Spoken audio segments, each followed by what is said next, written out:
मेरे भाई आपने फाइल में अपनी फोटो और सिग्नेचर अपलोड करो, उसके बाद ही आपका डाटा अपलोड हो पाएगा डीजी की साइड पे। कर रहा हूँ सर, अभी कर रहा था। हाँ कर, नहीं कर पाओगे खत्म, फिर वो आएंगे अपलोड करने के लिए। मैं कर रहा हूँ। और ये पारो पंचाल पारो यस सर, मैंने ट्राई किया था तो वो परमिशन के लिए देखा मैंने यूट्यूब पे, तो मेरे को फॉर्मेट मिला है, वो मेल भेजना है। तो सर वो मेल भेज चुका हूँ मैं, और जैसे ही वो एक्सेसिबल करेगा मैं अपलोड कर दूंगा सर, सब कुछ रेडी है। भाई 2 दिन का टाइम है आजकल का, उसके बाद फिर हम भी नहीं अपलोड कर पाएंगे आपका डाटा। तो एक बार साजिद सर से बात कर लेना आप भी। ठीक है सर। और ये दिव्य कुमार सक्सेना। Yes sir. हाँ आपका भी भाई सेम प्रॉब्लम है, आप भी प्लीज अपलोड करो अपना सिग्नेचर और फोटो। ओके सर, आज और करता हूँ आज। हाँ आज कर देना। Okay sir. ठीक है सर, थैंक यू सर। या ओके जी, ओके, मैं इनको दे देता हूँ instruction. Gentleman all of you बच्चे एक काम करना, देखिए ये जो संजीव सर ने आपको बताया है, तो फ़ोटो, सिग्नेचर, आपका मोबाइल नंबर, ईमेल आईडी, ये जो लेटेस्ट है जो करेक्ट वाला है, इसको तो सबसे पहले आप कर दीजिए, क्योंकि we have only 1 weeks time. अभी आपका ऑलमोस्ट 1 वीक हो जाएगा, उसके बाद आपका जो डेटा है वो डीजी एक्सेप्ट नहीं करेगा। आपका जो डेटा ना बच्चे, आपने कोर्स शुरू किया है, whatever course we have started, so we have the time limit, so it is only I think not more than a week is given, that within 1 week all this data we have to submit, we have to upload that these are the candidates who are doing the course. okay, so इसके लिए ये तो एक जिसे कहते हैं priority basis पे है। आई थिंक सैटरडे संडे मेरे को मालूम नहीं था, I would have advised you, इसको प्लीज़ अपलोड कर दीजिए, क्योंकि आपके जो सर्टिफिकेट्स वगैरह जनरेट होने और सारा यहीं से डेटा कैप्चर होगा, डीजी यहीं से डेटा कैप्चर करेगा जो आपकी प्रोफाइल पे है। तो बच्चे प्रोफाइल को अपडेट करना सबसे मोस्ट इम्पॉर्टेंट है, and checkup that your sea time everything is company ने एंटर कर दिया हुआ है उसमें। ठीक है, I hope all of you know, आपस में ज़रा पता करके check that your sea time is also entered. Form 3 master checker पे जाके जो भी होता है, तो ये सारे के सारे फॉर्म आपको चाहिए होंगे एमएमडी सबमिट करने के लिए। तो बट सबसे पहला काम, update your email I mean profile. कहीं पे भी कुछ प्रॉब्लम आती है, संजीव सर की असिस्टेंस ले लीजिए। ठीक है, किसी को भी अगर कुछ भी प्रॉब्लम आ रही है, सिग्नेचर कैसे अपलोड करने हैं, ये it's quite a bit of a task. Photo और ये, इसके बिना आपका कोर्स अपलोड नहीं हो सकता। अगर आपका डेटा अपलोड कर दिया, फिर आप अपना ये चीज़ चेंज नहीं कर सकते। कई बार आपका फ़ोन नंबर चेंज हो गया, ईमेल आईडी चेंज हो गई है, then procedure is very long. तो before uploading, before that you are marked कि भाई आप ये कोर्स कर रहे हो, एक बार आपका डेटा अपलोड हो गया, बिकॉज मेरे साथ भी ये प्रॉब्लम आती है। I am also doing shape में, we do this thing, coordinate lot of courses. तो हमें जब डेटा अपलोड करना पड़ता है, तो हमें तो मॉडलर कोर्सेज या उस कोर्सेज का टाइम कम होता है। ठीक है, तो सबसे पहले आज आपने, जैसे क्लास आपकी ख़त्म होती है, इवनिंग में जैसे टाइम मिलता है, sit down and update your this thing, E profile, signature जो भी है। ये बहुत प्रायोरिटी बेसिस पे है, एंड अगर प्रॉब्लम आ रही है तो स्पीक टू समबडी, चाहे मेरे को कॉल कर लीजिए, संजीव सर को कॉल कर लीजिए कि सर हमें ये प्रॉब्लम आ रही है, they will tell you the solution. Okay, चलो, I hope understood. Yes sir, thank you. हाँ, ये बच्चे इम्पोर्टेंट। हाँ जी, तो आप अभी नए हो इस चीज़ के लिए, अभी डिजिटलाइजेशन हो रही है, एवरीथिंग इज़ डिजिटल है, तो आई कैन अंडरस्टैंड आपको थोड़ा सा होगा, बट आप तो कंप्यूटर एक्सपर्ट हो सारे। ठीक है, बट स्टिल प्रॉब्लम है, चुप नहीं रहना, कहीं पे भी है, इवन क्लास में भी आके बोल दीजिए सर ये प्रॉब्लम आ रही है, so we will find the solution. तो ये नहीं है कि अभी टाइम निकल गया, उसके बाद फिर अपलोड, डेटा अपलोड नहीं हुआ, फिर आप कोर्स ही नहीं कर सकते। तो ये इसकी इम्पोर्टेंस है। चलो, we'll start with the today's, again we'll continue where we left yesterday that we were doing the whole preparation or the ship की preparation हमने की थी, and then we came to the dunnage part कि what is the meaning of dunnage and what are the uses of dunnage. So I think most of you understood basically कि what is the meaning of dunnage. It is used like a protective buffer between the cargo and the steel structure. तो इसके काफ़ी uses हैं and types हैं, किस किस type की dunnage होती है। तो ये भी कई बार क्वेश्चन आ जाता है कि what is dunnage. So few of you who are working on tankers you may not have an idea कि यार डनेज क्या चीज़ होती है। तो इसके लिए थोड़ा सा इसको भी समझ लेते हैं ना। Dunnage always should be use to provide a protective buffer between steel cargoes, tank tops, bulkheads, other cargoes for the purpose of protecting against damage by moisture. There can be ingress of water by sweat or anything. So अभी हमने देखा था कि if we put the cargo, we should not put cargo directly in contact with the steel to steel. अब आप कहोगे कोई भी कार्गो, जैसे मैंने एग्जांपल आपको ड्रम्स का दिया था, bagged cargo we are loading, any machinery cases we are loading, anything we are loading in general cargo. Only the general cargo, not in the bulk cargo and all that. So please remember this कि यानी कि हम bulk cargo load करने गए तो वहाँ पे भी कई बार आप आंसर में लिख देते हो कि there should be a proper tonnage. Not for the bulk carriers. Bulk carriers cargo is directly loaded into the cargo holds. This is only for the general cargos जिन पे हमने करना। These are called your side battens, spar ceiling. ये आपकी tonnage है। So normally it is kept in line with the जिस तरफ आपकी बिल्जीज है, ताकि पानी अगर if there is any water ingress वो नीचे से आके बिल्जीज में चला जाएगा तो your cargo doesn't get damage. Ship side use of dunnage, ship side spar ceiling, cargo batten. So side पे लगे होते हैं, they are removable. So sometime they get damage also. So इसके लिए general cargo ships are of course very less today. All these things have been, all the cargo is transported now in containers. So it consists of timber fitted over the side frames horizontally into cleats on frames. So आपको थोड़ा idea होना चाहिए because you have not seen and you may not even see these type of ships. So at least from the picture you can see these are basically your side battens. Wooden, थोड़ी thick wood के होते हैं and ये cleats होती हैं इनके अंदर, just they are, आप इनको remove भी कर सकते हो, लगा भी सकते हो. This is just to protect the cargo not coming in contact with the steel structure.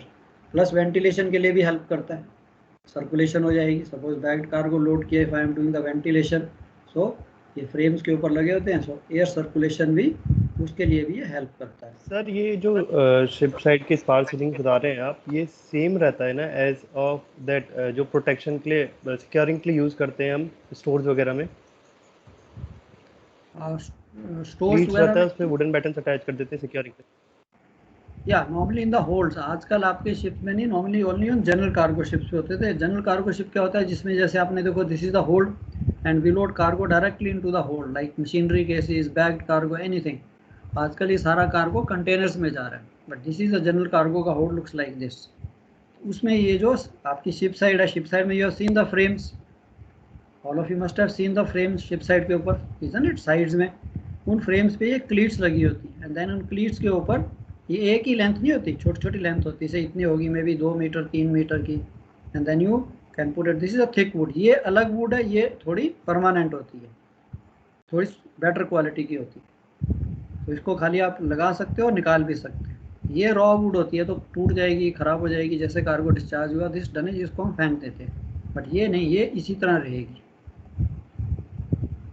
कई बार स्टोर्स में भी देखा होगा आपने, अपने आपके स्टोर्स में है कई बार, I think provision stores and all, ताकि कार्गो जो है या जो आपके स्टोर्स हैं वो डायरेक्टली स्टील कांटेक्ट से बचे रहें और सर्कुलेशन रहे. अब सपोज मैंने कार्गो लोड कर दिया, there will be a gap between the ship side and this, isn't it, तो उससे एयर सर्कुलेशन भी हो जाएगी.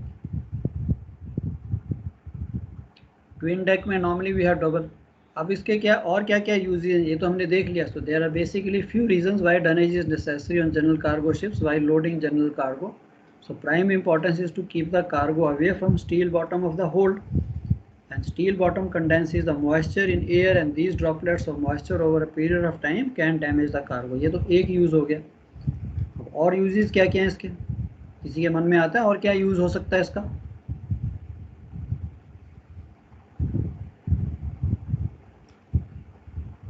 Anything else? सर कार्गो को एक पोजीशन में रखने के लिए. हाँ, सो उसको हम कैसे उसको हाउ वी विल एक्सप्रेस कि basically just to add friction, securing के लिए what you want to say is that for securing the cargo it becomes easy because when we put a dunnage between example हमने कहा था let's say like drums. Now instead of making a steel to steel contact, so उसका जो coefficient of friction है वो काफ़ी कम होगा. So when we put dunnage that is wood to steel, दोनों स्टील के बीच में अगर मैंने ये वुड डाल दी तो we are increasing the friction. So उससे कार्गो की मूवमेंट जो है वो कम हो जाएगी. इवन अगर if the ship roll say about 10 degrees, ये जो डनेज है आपके कार्गो को शिफ्ट नहीं होने देगी as compare to if you put a steel to steel. और 5 डिग्री रोलिंग हुई तो ड्रम्स कैन मूव, अगर मतलब लैश बिना लैशिंग के बात करो, just to explain you. So this is what you are trying to say कि cargo securing becomes easy. Why? Because we are adding friction. और कुछ? Sir, shifting of cargo becomes easy. If we manually want to shift like a coil of steel from one place, like as in from the center to the side or side to the center, it might become easier with the dunnage. That is again, I will not say that is again आपका चलो सीमेंशिप है कि आपने उसको drag करना है या कुछ करना है तो वो हो जाएगा, चलो वो भी है. Anything else? सबसे बड़ा यूज बच्चे आपका डनेज का आता है डिस्ट्रीब्यूशन ऑफ वेट. भाई मैंने आपको बताया था कि यस, अगर आपकी हर होल्ड की स्ट्रेंथ होती है, हर स्टील की स्ट्रेंथ है, isn't it? Now I'll show you a picture here or image here. एक तो हमने लिख लिया था second reason why dunnage is spread about the hold is to bring about some amount of frictional resistance between the cargo and the steel bottom, thus lashing becomes easier. And another factor of the dunnage helps in spreading the cargo weight evenly. अब cargo weight को distribute करने के लिए in general holds are laid with double dunnage while twin decks are laid with single dunnage. अगर आप देखिए इसको बाद में देखते हैं, just show you a picture. Now you see this. Now these propellers जो हैं अगर हमने कैरी करने हैं, it is resting only on this small area. ये जो सेंटर में इसका जो हब है, it is resting only on this. बाकी चीज़ इसके जो ब्लेड्स हैं सारे एयर में. So this propeller can be weighing maybe 20 tons. Now imagine all the 20 ton weight is coming only on this small area which is resting on steel, isn't it? अब मेरी जो steel की जो deck है, जो tank top है और hatch cover, जहाँ पे भी डेक मैंने इसको लोड करना है, that may not be that strong to take this full weight. जिसे हम load density कहते हैं. Every structure on the ship has got a structural limitation. ये नहीं है कि लोड करते जाओ कार्गो, लोड करते जाओ. हर डेक की, main deck, hatch covers, tank top, twin deck, सबकी अलग अलग स्ट्रेंथ होती है और वो आपको प्लान्स में दी होती है. कैपेसिटी प्लान देख लीजिए, दूसरी प्लान देख लीजिए, वहाँ पे सब डेक की दी होती है. कैसे देते हैं वो load density? Basically per square metre area, that it can take 5 tons per square meter area or 2 tons per square meter area. That means 1 meter by 1 meter में you can load only 2 ton. अब ये तो देखो 1 meter by 1 meter से भी कम है which is resting, but it is weighing 20 ton. तो definitely आपकी डेक जो है या तो बेंड हो जाएगी या क्रैक भी हो सकती है. अब इसको अपने कैरी करने इस कार्गो को तो हम कैसे करेंगे ना? एग्जाम्पल के लिए उसने देखो यहाँ दिखाया है पैलेट. तो अब क्या हो रहा है? नाउ द वेट तो सारा इसके ऊपर आ रहा है pallet, and the pallet is distributing the weight over this entire area. हो सकता है may be 2 metre by 2 metre.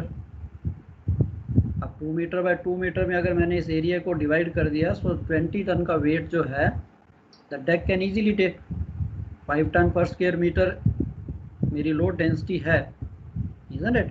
And if I am using 4 square meter area, that means how much load I can take?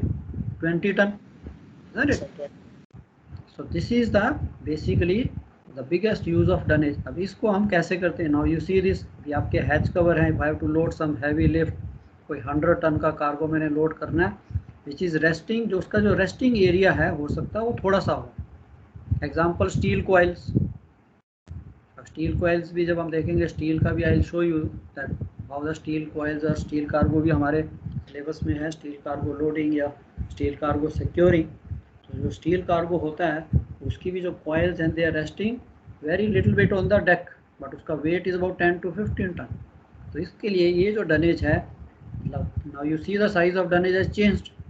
तो ये पूरे के पूरे आपके cargo को वेट को इतने एरिया में डिस्ट्रीब्यूट कर देगी. So this is called the weight distribution. So tonnage can be used for weight distribution. Securing भी easy हो गई, थोड़ी सी हमने resistance दे दी है, so आपको थोड़ा सा भी slowly technical होना है कि there is a basically we are giving a resistance between steel and steel, securing and weight distribution. So यही चीज़ थी यहाँ पे कि the weight distribution के लिए spreading the cargo weight evenly, even in general holds the lead, of course we are putting this tonnage. अब types of tonnage, the size of tonnage may vary, but usually जो आपने देखी है पतली वाली tonnage that is about 6 inches thick, 6 inches wide and 1 inch is thick. So 6 inches by 1 inch by 6 feet के वो planks होते हैं, very एकदम से very cheap वो, जो हमने नीचे रखनी है just for the sake of cargo ताकि पानी जो है इकट्ठा ना हो. And then इसके अलग अलग sizes भी हैं. Now these are laid about 6 inches to 10 inches apart. Though the gaps may again vary depending on the nature of cargo. The bottom tier of whole tonnage may be laid in fore and aft direction and the top tier in the athwart-shift direction. That depends upon your direction of the bilges. Now the bilges are aft, तो हम fore and aft में रखेंगे नीचे वाली ताकि पानी जो है सीधा bilges में चला जाए. अब आगे हैवी देखनी है आपने, जो अभी हैवी tonnage देखी है उसका साइज भी है. So basically if somebody asks you here what all sizes or what all types of tonnage, sir tonnage of course raw wood, it is available in 6 inches by 1 inch by 6 feet के size में भी है, and for the heavier cargo it can be 4 inches by 4 inches. देखी होगी आपने लकड़ी के thick बत्ते जिसे कहते हैं, 4 inch by 4 inch by 6 feet. अगर हैवी कार्गो उससे भी हैवी है, जैसे आपको ये पिक्चर देखी है, it can be 8 inches by 8 inches. Sometime I used to carry cargo, I used to use the slippers, railway sleepers. देखिए आपने रेलवे की जो लाइन होती है, पहली जो लाइनें थी उसके नीचे थिक एक वुडन वो रखा होता था, कभी देखा रेलवे लाइन को? देखिए Yes, sir. यस सर देखिए गुड, वेरी गुड. इसका मतलब आप घूमते भी थे, आज की तरह नहीं कि अंदर ही बैठे हुए हैं. तो रेलवे लाइन के नीचे पहले थिक स्लीपर्स होते थे, because India was plenty of would. अब वो सारा कंक्रीट स्लैब्स रखते हैं, तो वो स्लैब जो होते हैं they are very strong thick wood. तो Japan I remember we used to carry this project cargo, heavy boilers, heavy transformers. तो उसके नीचे पतली लकड़ी से तो वेट डिस्ट्रीब्यूट नहीं होगा. सो आई टू टेल देम यार देखो आपको कहीं पुराना ये रेलवे के स्लीपर्स मिले वो लेके आओ, वो काफ़ी लंबे भी होते हैं, और उनको साथ साथ ऐसे ही जोड़ के and then you put the cargo, पूरा का पूरा आपका आराम से पूरा वेट डिस्ट्रीब्यूट हो जाएगा. तो ये तो आपकी रही. अनदर वे देखो, tonnage can be used for securing also. Bulk carriers normally we carry cargo, bulk cargo from one side, and other side sometime from Europe we carry steel also. देखिए steel की pipes है, bulk carrier का hold are like this, isn't it? Hopper side tanks are like this. अब यहाँ पे भी आपने अगर इस पाइप्स को सिक्योर करने के लिए we can make a structure like this. So by looking you can understand यार ऐसा भी किया जा सकता है. अब ये पाइप्स जो हैं कहीं नहीं मूव करेंगी, सिक्योरिंग के लिए भी यूज़ की जाती है टनेज. ठीक है, ये तो हो गए various uses. So these were the, yeah, anybody saying something? Yes sir, वो वुडन पीस है सर, वो जो सिक्योरिंग के लिए दिया साइड में. हाँ ये सब लकड़ी से बना हुआ है. This is again dunnage structure constructed on sloping hopper tank. ये सारा लकड़ी से बनाया हुआ है. ये देखिए डनेज, ये पतली सबको ज्वाइन कर दिया केज, ये कहीं नहीं मूव कर सकता. Yes sir, thanks. पाइप्स को भी ये बेसिकली, सो ये ship quality all shore people do it.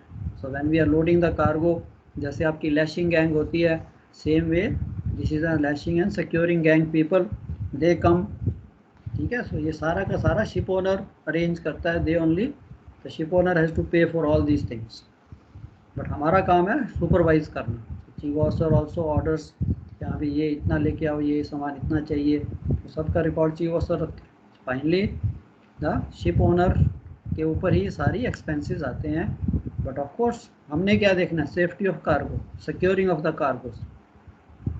The cargo should be properly secured because we are going to sail on the ship. तो अगर कार्गो शिफ्ट हो गया, it can damage the ship. Cargo भी damage हुआ, ship भी damage हुआ, and ship can even sink. There are lot of ships which have gone down because the cargo at sea due to the heavy rolling shifted and broken the ship side, flooding and gone down. तो अब आपका इसके बाद हम next जो है ये भी देखेंगे कि securing, how to do the securing of cargos. Securing of cargos जो है that is also very important.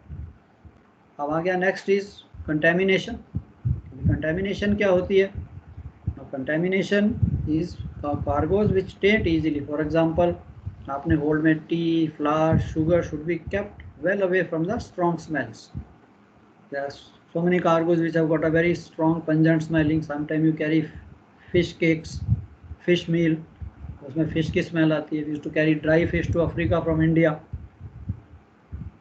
तो पूरे ship में fish की smell होती है.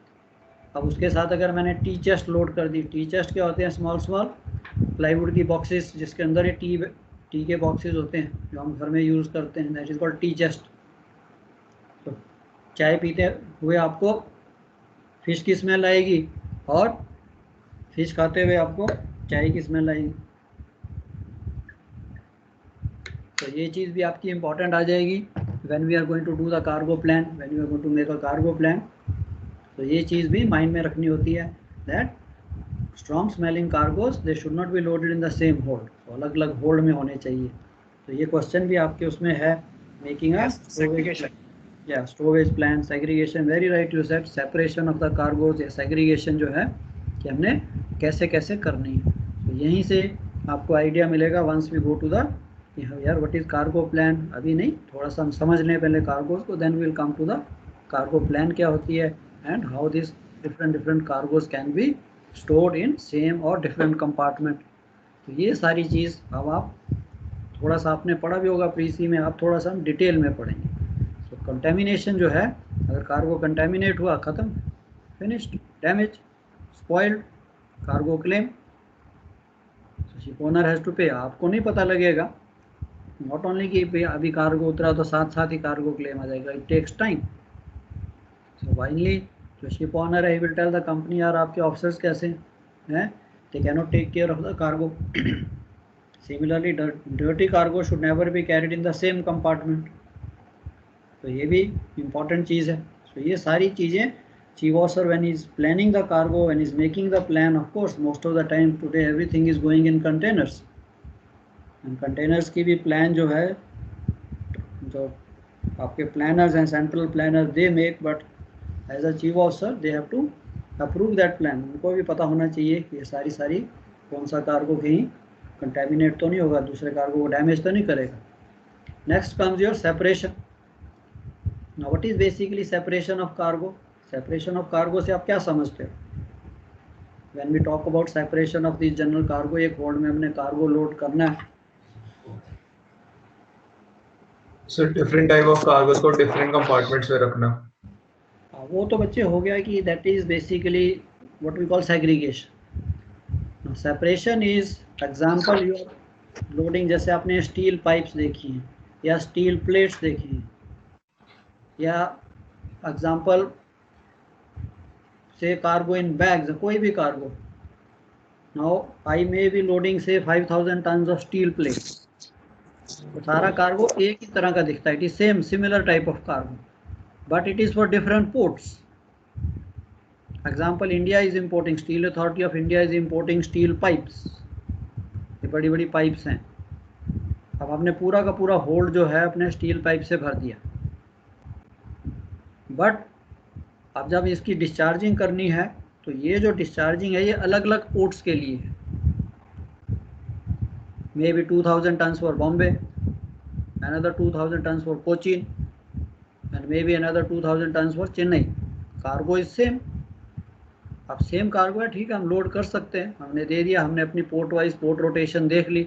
या तो सबसे पहली पोर्ट है बॉम्बे, उसका कार्गो टॉप पे रखना है, फिर सेकंड पोर्ट का, फिर थर्ड पोर्ट है उसका सबसे नीचे रखना. तो अब हमने स्टील पाइप्स लोड तो कर ली. अब इनकी जो सेपरेशन है, इनकी जो मार्किंग है, तो फर्स्ट ऑफ ऑल हम उसकी मार्किंग कैसे करेंगे कि भी देखो जो सबसे नीचे पोर्ट है, चेन्नई वाला कार्गो है, जैसे ही वो चेन्नई की पाइप्स ख़त्म हुई उसको लैश कर दो. कार्गो सेम लोड कर रहे हैं, isn't it, but it is for different ports. तो स्टील पाइप को तो आपने लैश कर दिया, और एक मैं उससे मार्किंग भी लिख देता हूँ, ओके भाई चेन्नई, एंड देन आई से okay now start loading. Same cargo pipes का है. अब 2000 टन हमने कोचीन का भी लोड कर लिया, वो भी ख़त्म हो गया. अब हम कहते हैं भाई इसको भी सेपरेटली लैश करो. अब इसकी लैशिंग भी उन्होंने कर दी. फिर इसके ऊपर भी मैं मार्किंग दे देता हूँ कि यार नाउ कोचिन कैसे भी, ऑफकोर्स स्टील पाइप्स हैं, हम चाहे पेंट से भी लिख सकते हैं, चौक से भी लिख सकते हैं, किसी चीज़ से भी, स्टील तो नहीं खराब होने वाला। And then we load third port cargo. अब suppose you are not there at the discharge port, कोई दूसरा ऑफिसर है, 100 स्टीविडोर्स हैं, उनको प्रॉब्लम नहीं होनी चाहिए। नाउ व्हेन दे सी कि अच्छा भाई यहाँ कार्गो प्लान में भी आपने लिख दिया 2000 टन टॉप पे Bombay, then Cochin, then and then you say कि ओके भी आपका कार्गो जैसे ही ऊपर का कार्गो खत्म हुआ नीचे कोचीन दिखना शुरू हुआ, तो भाई दिस दैट्स ऑल, नीचे वाली लैशिंग नहीं खोलनी, वो कार्गो वैसे का वैसा लैश रहेगा। So that is called the separation of cargos. So that is very important. So when we used to carry this cargo on general cargo ships, even newsprint rolls, newsprint जो है वो सब पोर्ट्स के लिए सबको चाहिए, तो कार्गो तो सेम है, हम उसको इकट्ठा लोड कर सकते हैं, there is no harm, but उसकी जो लैशिंग सेपरेशन जो है, हम चाहे डनेज डाल दें, कि हम एक हमने एग्जांपल बैग्स लोड किए, कोई भी bagged cargo, but it is for different ports, तो हम कहते चल भाई नीचे की पोर्ट का खत्म हुआ, okay now put the dunnage, now put the plywood, so that the discharge port people they can understand that यार अभी मेरा कार्गो यहीं तक था, नीचे जो है दूसरी पोर्ट का कार्गो चाहे सिमिलर है, that is called separation. So separation of cargo for above cases is required to prevent claims arising due to short landing, later complications and with port authorities. अब ये कई बार हमारे साथ भी हुआ हुआ है, मेरे साथ भी हुआ हुआ कि किसी ने चेक नहीं किया प्रॉपरली, तो उस वक्त ऑफकोर्स कार्गो शिप्स और डिफरेंट टाइप कि कहीं पे कार्गो रह गया। इसलिए अब आप जब ड्यूटी ऑफिसर हो, I don't know how many of you have seen, even example take containers का, कि अगर आपकी कंटेनर्स की जो लोडिंग है वो पोर्ट वाइज नहीं हुई, प्रॉपर नहीं हुई, ऑफकोर्स चलो कंटेनर्स में मार्किंग की जरूरत नहीं है, because we have the containers का नंबर होता है, we see in the load indicator, उसकी सारी प्लान रहती है, वी कलर कोड देम, कभी नंबर 2 में so many bays, so many rows, so many tiers, ये जो है इस पोर्ट के हैं, नीचे वाला इस पोर्ट का, तो वहाँ पे आपको मार्किंग या लैशिंग की जरूरत नहीं पड़ती, because the cargo is discharge as per the container wise, तो कंटेनर के नंबर। बट कई बार वो भी मिस्टेक हो जाती है, 1 या 2 कंटेनर नीचे के स्टीविडोर्स भूल जाते हैं निकालने, आपने भी ध्यान नहीं दिया, नेक्स्ट पोर्ट पे जाके याद आता वो ये तो पिछली पोर्ट का कार्गो था। तो हुआ किसी के साथ, anybody has faced this, containers वाले जिन्होंने कंटेनर्स पे काम किया,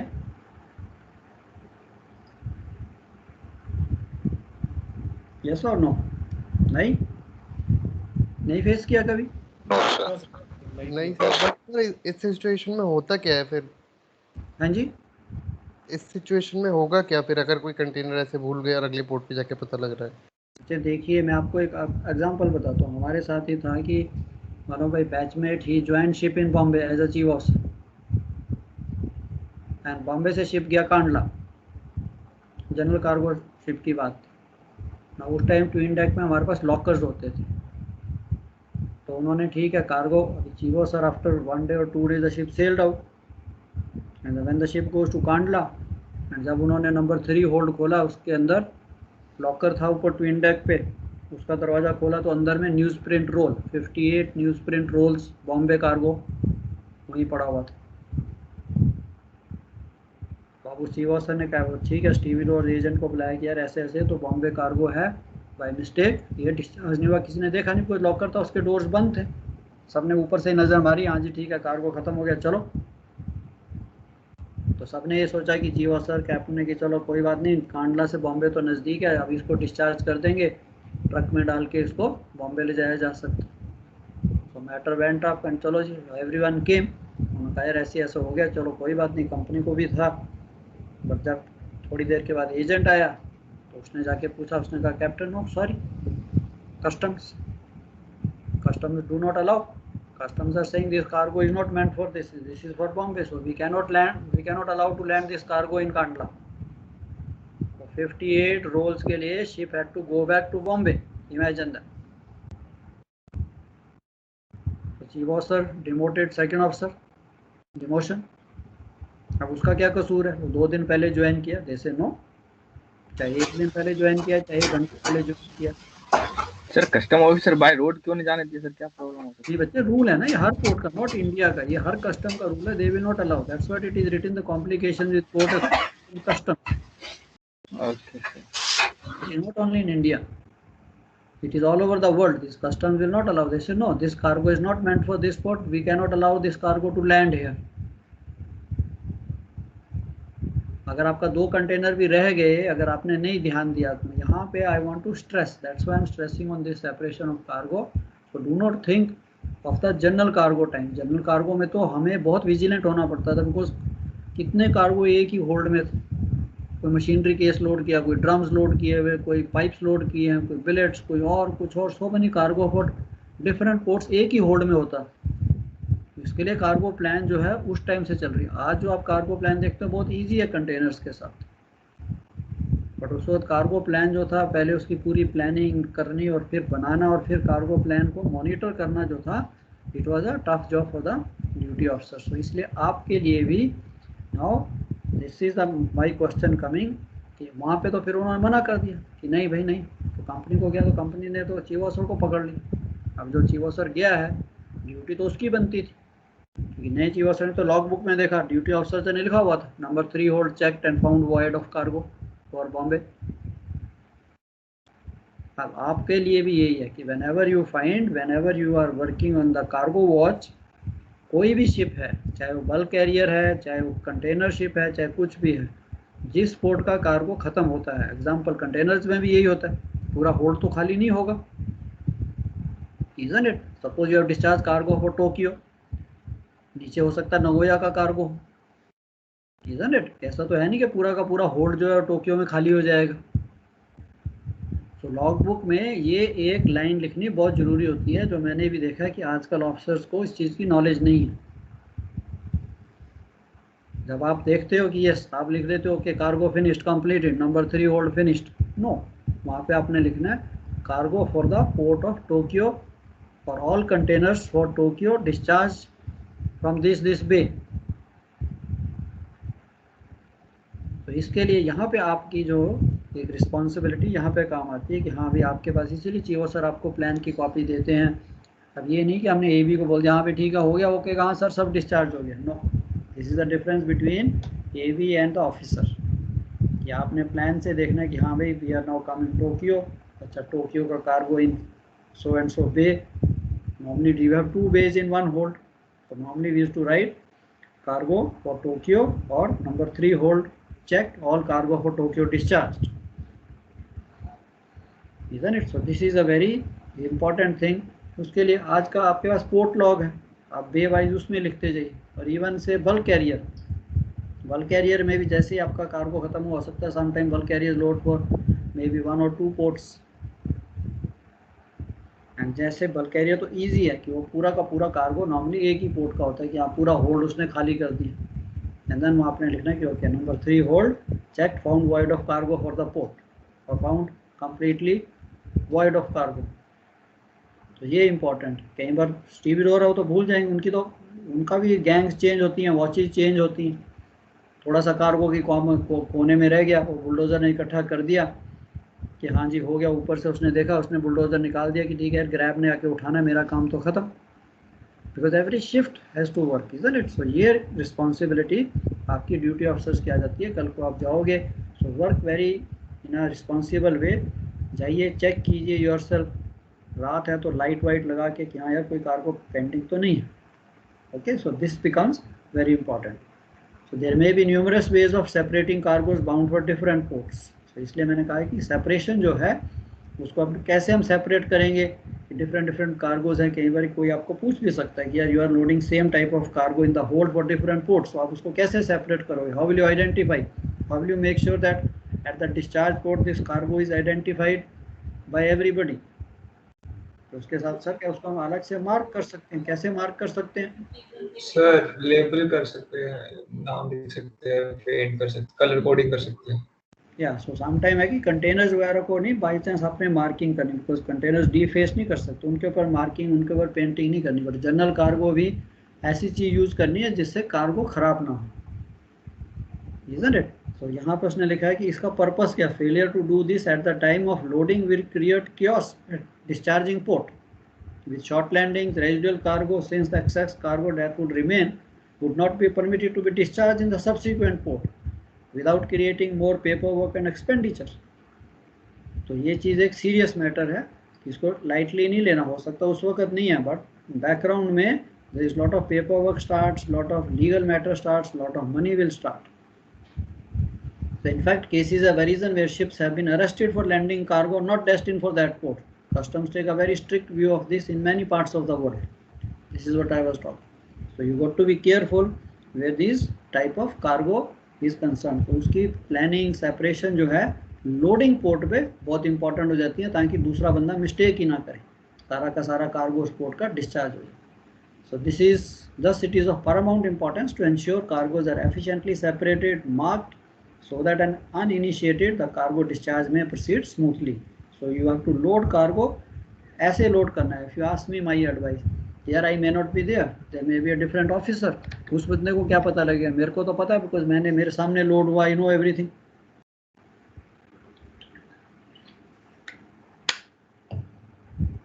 So port markings may be made by different means for different cargoes. So these are few means. Hessian separation strips, तो पतली पतली सी strips होती थी, उससे भी separate कर सकते हैं. Various colors used to encircle the parcel. Shoring, blocking, dunnage के साथ भी हम कर सकते हैं. And securing the later part of the cargo. जैसे मैंने आपको कहा कि उसकी securing जो हमने, securing तो होनी चाहिए अलग पोर्ट की अलग से.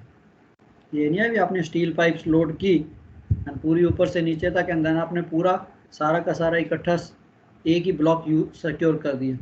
अब जब आप जाओगे, जब आपने बॉम्बे के ऊपर से 100 पाइप्स निकाल दी, तो नीचे की पाइप्स तो अनसिक्योर हो. It has happen lot of times.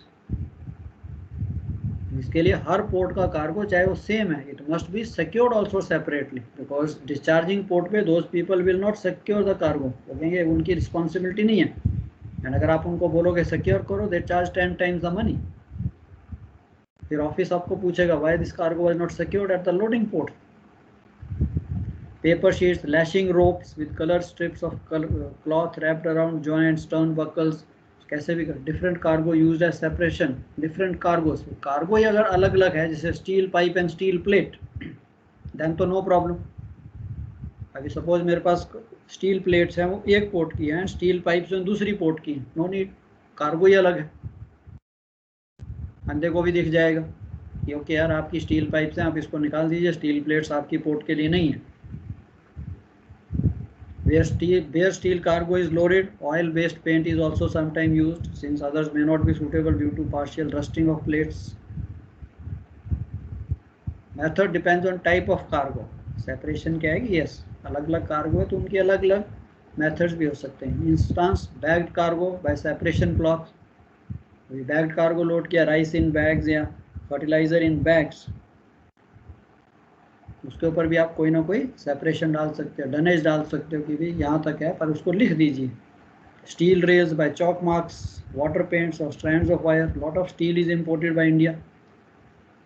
Bulk cargo अगर बाई चांस है कि एक ही होल्ड में आपने बल्क कार्गो लोड किया, कॉर्न या वीट, बट वो दो अलग अलग पोर्ट में करना है, बड़ी टारपोलिन डाल दीजिए कि हाँ भाई इसके ऊपर का आपका कार्गो, नीचे वाला दूसरी पोर्ट का cargo.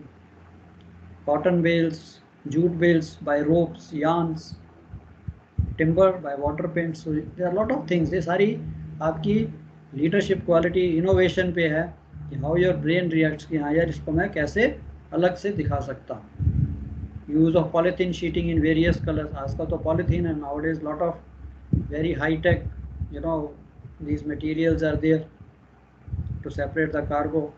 Avoid mixing cargo by adequate vertical or horizontal separation. So ये planning के टाइम में सब कुछ होता है कि जब मैंने प्लानिंग करनी है मैं डिफरेंट कार्गोज को स्टोर करता हूँ. कार्गो ही अलग है, no nothing to worry. When cargo is packed in large containers, separation of small quantities obviated and therefore handling can be reduced. Okay, तो ये तो हो गई आपकी सेपरेशन ऑफ कार्गोज. अब थोड़ा सा आ गया valuable cargoes. Valuable cargo, of course today everything is going in containers. I have even carried currency. Imagine you are carrying currency, bond, आपकी जो सिगरेट्स, ये जो whisky, all these things from one place to another place कैसे जाता है? By ship ही जाता है. in containers. Now, most of the time we are not aware, but sometimes this valuable cargo जो है agent को तो पता है, because they got all the manifest, everything is there. So sometimes valuable cargo they have to tell the ship so that the ship takes care. So chief officer, captain, they will be aware भाई there is a valuable cargo. Containers में भी आपने देखा होगा dangerous cargos they are known to you, reefers उनके contents known to you. बाकी वाले जो containers होते हैं उनके ठीक है contents हमें पता नहीं होता. General containers okay we don't bother, but there are special cargos जिसका contents हमें पता होने चाहिए. Now if we know that this is a valuable cargo, example this is a currency or personal effects, people transfer from one place to another. Australia से कोई India आ रहा है, कोई इंडिया से कहीं जा रहा है, so they carry all the अपना पूरा घर का सामान कंटेनर में डाल के शिप कर देते हैं and then they receive it other. उसके अंदर इमेजिन तो उसको भी आपने कैसे सिक्योर करना है so that it is not pilfered, it is कोई उसकी चोरी ना करे. कंटेनर्स को भी खोलना आसान है, उसकी खाली सील तोड़नी कौन सी मुश्किल, isn't it? So as a duty officer आपने देखना है कि if you have a knowledge कि भाई this cargo is very valuable, how I am going to secure this cargo. Valuable cargo such as bank notes और mail earlier used to be carried on general ships in special lockers, but आज तो हमारे पास container itself is a locker basically. So if such lockers were available, then some dedicated space which could be effectively secured and made available. Newer ships do not have such allotted spaces, and today most cargoes of such nature is shipped in containers. तो अगर आपको पता है तो how can you secure this cargo ताकि इसकी कोई चोरी ना हो. Any idea? कंटेनर्स आपको पता है कि यार इसके अंदर आपकी करेंसी जा रही है, या इसके अंदर बॉन्ड है, सिगरेट्स हैं, expensive whiskies, all these things are there, उसके कार्टन्स हैं. तो उसको कैसे आप सिक्योर कर सकते हो, कैसे आप देखोगे so that it is not, nobody steals it, nobody pilfers it. Example containers का ही लेते हैं. आप कंटेनर शिप पे काम कर रहे हो तो उसको कैसे आपके मन में क्या आएगा कि यार how can I make sure that this is not stolen. Stevedores हैं वो तो कुछ भी कर सकते हैं कार्गो होल्ड के अंदर. The container should be visible from bridge. देखिए ना कुछ ही चोरी कहाँ पे होती है. एट सी तो होगी नहीं, crew is not going to do anything. So generally those containers are loaded inside hold. Generally these. Yes. तो फर्स्ट थिंग है कि मैं इन कंटेनर को कार्गो होल्ड के अंदर डालता हूँ, because nobody goes inside the holds, isn't it? Nowadays nobody goes, only gantry load करती है, उसके बाद आपने लोड किया and we lock up the cargo hold, वो भी आज पे ताला मार देते. Yes or no? One method is container ships पे भी yes these type of cargoes we load under deck ताकि कोई उसे एक्सेस ना कर सके. अगर मेरे को सपोज ऑन डेक कहीं लोड करना है तो मैं उसको ऐसी जगह लोड करता हूँ जहाँ पे people can not reach. Higher up कर दीजिए, isn't it? या अगर आपके पास 20 फुटर या 40 फुटर नज़दीक है, बीच में गैप नहीं है, दोनों का डोर टू डोर उसको कर दीजिए ताकि कोई डोर खोल ही ना सके. तो ये सारी चीज़ें हैं कि yes if something is there हम उसको ऐसी जगह लोड करें, ओवर स्टो कर देते हैं. We over stow this cargo, तब तो नीचे से कोई नहीं निकाल सकता. ऊपर का ही है, if I loaded on deck, पहली फर्स्ट ईयर पे लोड कर दिया डेक के ऊपर, तब तो कोई भी चलता हुआ उसका सील खोल के उसमें से निकाल सकता. So this is what is meaning that valuable cargo की केयर भी हमने इस तरह से लेनी है. If it is known to you that this is a valuable cargo, फिर ये नहीं कि ब्लाइंडली प्लान दे दी चीफ ऑफिसर ने आपको या टर्मिनल प्लानर ने दे दी तो आप उसको लोड करते जाइए. आपने भी सोचना है. That is the idea of reading और studying this cargo work is, यार ये जो वैल्यूएबल कार्गो है मैं लोड तो इसको कर रहा हूँ बट ये तो बड़ा इजीली एक्सेसिबल है, anybody can do anything with this. तो you can advise chief officer के सर ये आपने लिखा दिस इज़ वैल्यूएबल, तो ये कार्गो तो एक्सेसिबल. ओके सो ये नहीं कि ठीक है चीफ ऑफिसर के हम क्या करें, चीफ ऑफिसर ने हमें प्लान दी थी, हमने तो उस प्लान के अकॉर्डिंग लोड किया. नो, इंटेलिजेंट ऑफिसर जो है, नॉलेजेबल ऑफिसर का मीनिंग ये है कि आपने भी उसको देखना है. कई बार डीजी कार्गो का हो जाता है, हम डीजी पढ़ेंगे उसमें हम देखेंगे व्हाट इज कॉल्ड सेग्रीगेशन. यार one class of cargo, this class of cargo cannot be stored with this class, and by mistake किसी की oversight हो गई, प्लानिंग में भी ओवरसाइट हुई, गलती हो गई, एंड जब लोडिंग करने आए तब हमने भी ध्यान नहीं दिया, फिर सबको पनिशमेंट मिलेगी, यार ये क्या किया तुम तो देखते। चलो ये तो रहा आपका basically cargo, that very basic things कि how will I prepare the ship, hold cleaning आपने देख ली है, and various type of segregation, separation, valuable cargo, उसको हमने कैसे देखना है। तो now the next topic comes कि ये तो हमने कर लिया। Now, as long as the over stowage is incomplete, the hold is strictly watched and watchman is done away. कि ठीक है, जब तक होल्ड में लोडिंग हो रही है तब तक हम देखेंगे, उसके बाद मैंने होल्ड को बंद कर दिया, what I told you. So all the male personal effects are tallied by shore staff as well as by ship staff. तो ये जो valuable cargo होता है इसकी टैली भी जो है बहुत स्ट्रांगली होती है। Now you will wonder कि भी हम कहाँ से टैली करेंगे, you are not supposed to tally, but इसके लिए किनारा में there are a lot of people what we call the tallymen. They are employed by the ship owner. Port में उनका काम है वो सारा उसको टैली करेंगे, सारे कंटेनर्स का नंबर, सील और सब किनारा में बैठ के करते रहते हैं, and finally they bring the papers to chief officer and then chief officer since trusting them कि उन्होंने सब कुछ टैली किया है बराबर से, isn't it? So this is how basically your cargo system works, and finally responsibility जो है अल्टीमेटली शिप पे आ जाती है। बट ये सारे के सारे we are also ship owners man, जो नीचे किनारे में टैलीमैन हायर किए हैं वो भी शिप ओनर्स के ही बंदे हैं, और जिस कंपनी को किया वो कंपनी रिस्पॉन्सिबल होती है। कभी ये नहीं कि तुम्हारे बंदे काम ही नहीं कर रहे, टैली नहीं किया उन्होंने, चेक ही नहीं किया। जैसे डैमेज वगैरह आपने देखी होगी, दोस्त पीपल सी कंटेनर डैमेज है, फिर उसकी लिस्ट बना के चीफ ऑफिसर को देते हैं। सर हाँ जी सर, ये tallyman is same as surveyor on tankers? या no no no no, this is बच्चे different. surveyors whether on tankers or any other ship, surveyors are different, survey company is different। Survey company का क्या काम होता है कि suppose जैसे वो टैंकर्स पे आप लोड कर रहे हो, तो उनका काम है कि like these are the third party people, so there is no dispute. अब मैंने लोड किया, मैं कहता हूँ मैंने ओके 2000 टन लोड किया, टर्मिनल कहता है जी मैंने 2500 टन सप्लाई किया। अब आ गया ना 1 to 1 दोनों में एक सम की डिस्प्यूट आ गई, तो isn't it? अब इस प्रॉब्लम को कैसे सॉल्व करेंगे? तो इस चीज़ को बिफोर दिस थिंग अराइजेज, अभी स्पेशली ऑयल टैंकर्स में क्या होता है, there is lot of money because the cargo is expensive and we carry 1 lakh ton 2 lakh ton of crude oil ही ले लीजिए, उसका तो 1 सेंटीमीटर की आलेज भी इधर से उधर हुई तो द टैंक्स आर बिग, तो काफ़ी क्वांटिटी में फ़र्क आ जाएगा, isn't it?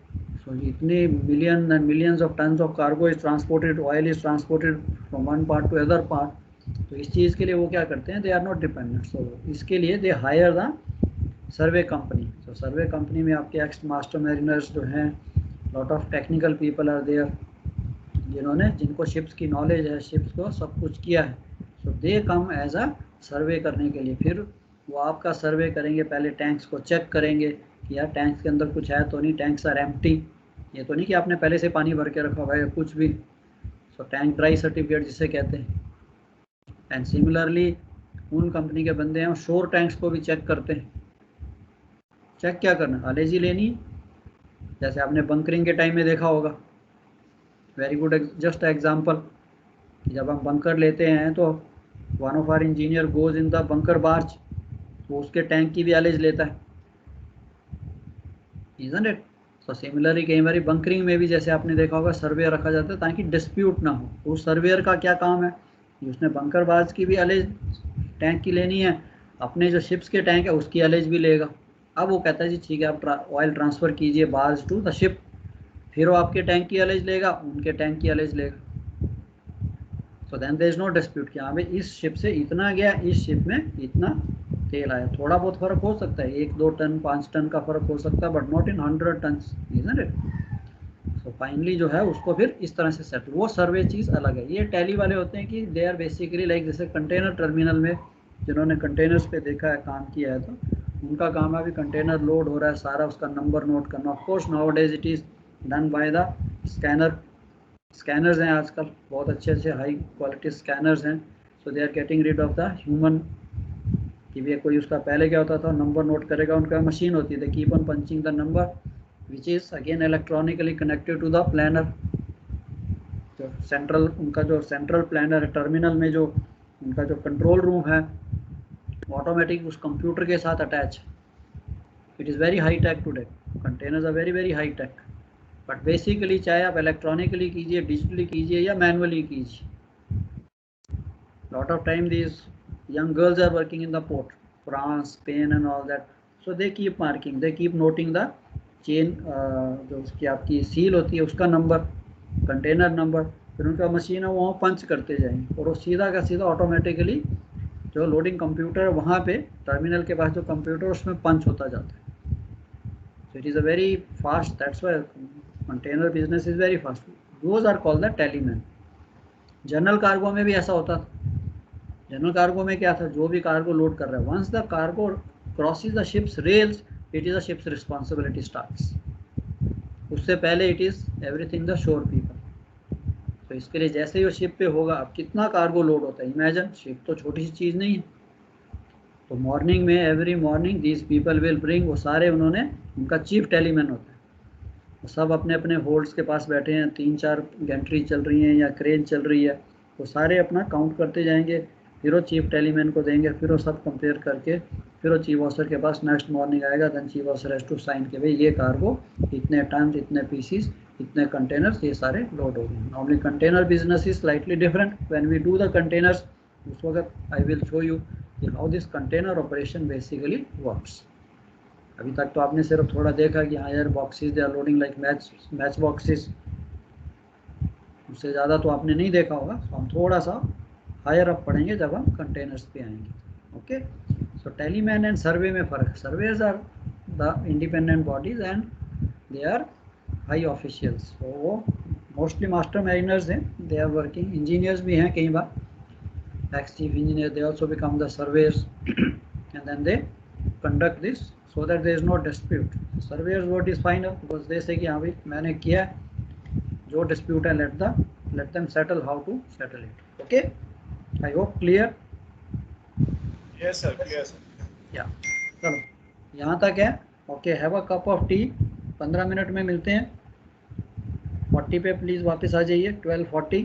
Okay, then we start with the securing. ये कार्गो तो अब हमने लोड कर लिया, तो सिक्योरिंग कैसे करनी है, सिक्योरिंग की क्या इंपॉर्टेंस है, and how we go about securing the cargoes. Okay, thank you. 15 minutes, come back 12:40.